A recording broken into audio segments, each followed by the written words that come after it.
বাংলাদেশে কিন্তু আনসারের সদস্য সংখ্যা ৬০ লাখেরও উপরে।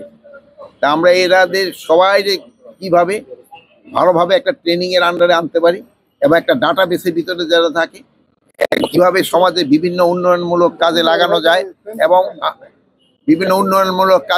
যায় এবং ইন টাইম অফ ক্রাইসিস এবং কিভাবে ডিপ্লয় করা যায় এই সব ব্যাপারে কিন্তু আমাদের আলোচনা হয়েছে।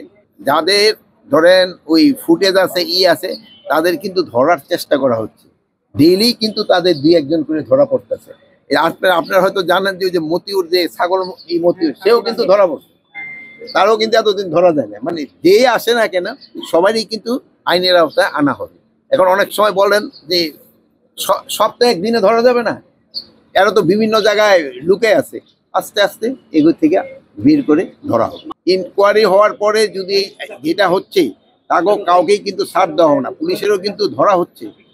আপনারা সেদিন দেখলেন যে ধরার ভিতরে একটা আবার পালায়ও গেল, এক ওসি ধরা হয়েছে, আবার ধরার থেকে কিন্তু পালায়ও গেছে। যে ধরা হচ্ছে না এটা আপনারা বলেন না, ধরা হচ্ছে, বাট ইনভেস্টিগেশনের পরে ধরা হচ্ছে।